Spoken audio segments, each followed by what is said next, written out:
Welcome to Fox 40's In Focus. I'm your host, Lonnie Wong. With California facing a massive budget crisis, the state is looking anywhere and everywhere to save cash. One of the most controversial solutions is the legalization of marijuana. Jamie Soriano shows us how this once absurd proposal is now generating some serious debate at the state capitol. There are the pros. We are a marijuana state, and they need to change the laws. And the cons. My brother's addicted to it, so I know what it can do that's not great. Governor Arnold Schwarzenegger said it's time to talk about legalizing marijuana, but isn't supporting the idea. No, I think that it's not time for that, but I think it's time for debate. Assemblyman Tom Ammiano has proposed legislation that would legalize marijuana and wants to tax the drug to raise revenues for California. Ammiano ducked out of his office, refusing an interview. Just because of raising revenues, we have to be very careful not to make mistakes at the same time. Many Californians are split on the issue. But I don't think there would be any good coming out of it other than, people thinking it's okay to have, use drugs. They're going to get it anyway, regardless if it's legal or not, and why shouldn't the state jump in and get a little money from it, or a lot of money, because there's a lot of money being made out there. It's out there. It's not hidden. Everybody knows it's out there. It's not a secret. And some people aren't shy about their drug use. Yes, I do. I'm not afraid to admit that, and it's the way of life here in California. Joining us now is Stephen Gutwillig, the California State Director of the Drug Policy Alliance, and Chief Roy Wasden with the Modesto Police Department. Thank you, gentlemen, for joining us. Thank you. As we saw in the story, it seems like the use of marijuana or the legalization of marijuana has been kind of kicking around for a long time. Sometimes in the subculture now it's come up to the level of where the governor is actually entertaining the thought, at least entertaining the discussion of legalizing it. How big a step is that for Californians? It's actually a very big deal. When Governor Schwarzenegger said what we saw him just say, he became the most high-profile elected official in the country to say what so many people have been saying and a majority of Californians believe, which is that it's long past due time for us to end marijuana prohibition in the state. For what reasons? Because for many years, police chiefs like Roy Wasden here have been saying, hey, this is not a good policy. There are too many crimes involved with marijuana. If you can elaborate on that? Well, we certainly have seen around the involvement with addictive substances, the problems that are associated with abuses of substance and the addiction cycles that follow. It's pretty simple. If it's a substance that's psychoactive and creates addiction, the outcomes are not good.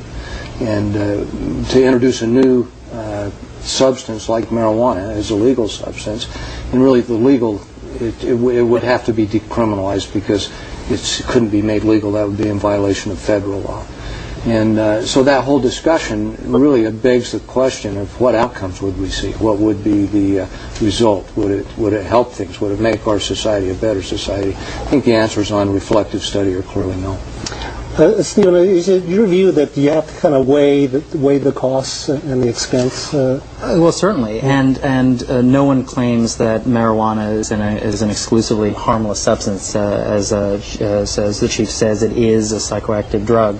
It is, of course, on balance, far less harmful than the already legal, taxed, and regulated substances known as alcohol and cigarettes.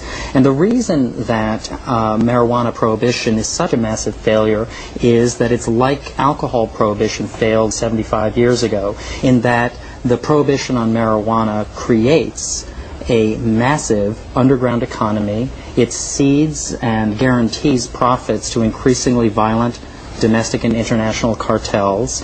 It redirects hundreds of millions of dollars and wastes hundreds of millions of dollars in scarce law enforcement resources. It makes criminals out of otherwise law-abiding citizens, and it's really high time that this policy was changed in California. But Chief, I guess one of your points is that you can't weigh this kind of decision on just a dollar and cents basis.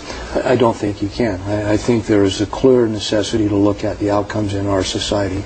The idea that it's a harmless substance, and I think that's something that our society struggles with, that it is a different THC content, much more powerful now than the marijuana of the 60s and 70s, and much more dangerous.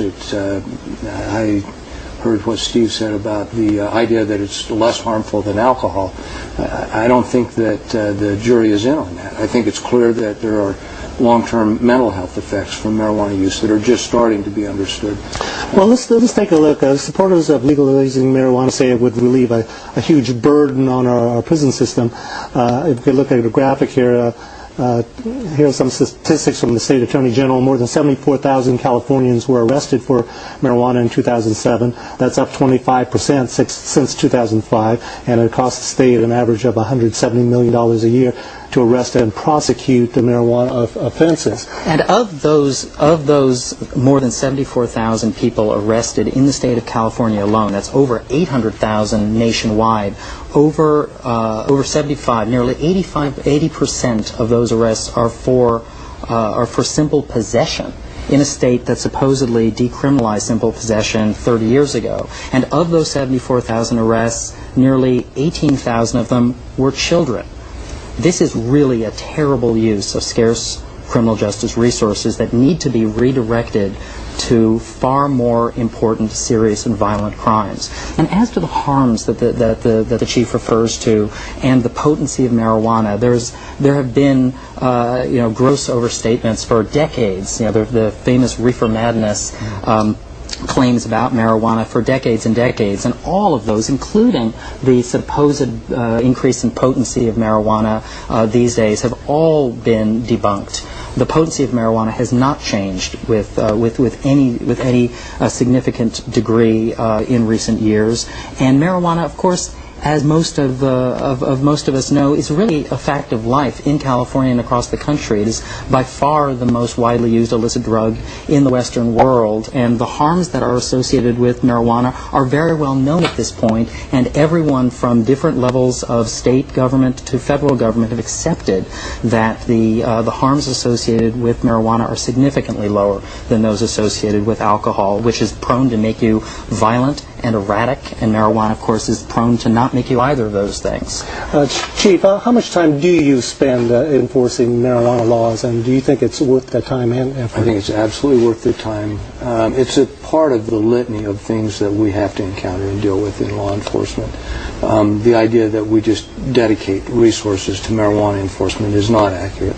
But as you come across criminal endeavors, criminal enterprises, the people that are involved in drug distribution, including marijuana, they're not limited to marijuana only. They distribute a full litany of drugs. And the idea that somehow crime changes and the crime picture changes by changing the laws surrounding marijuana is also just faulty logic. It won't happen. Ryan Landers smokes marijuana off and on all day. Like food and water, it's a vital necessity. Landers has chronic pain and nausea from migraine headaches, fibromyalgia, and other maladies. He's also a longtime medical marijuana advocate.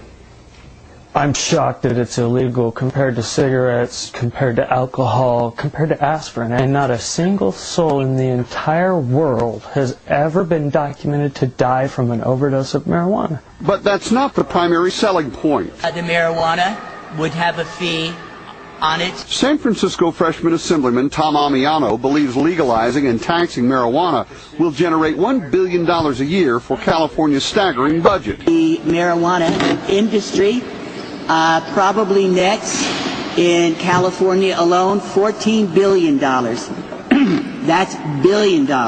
Under the law, marijuana would be grown and sold openly to anyone over 21.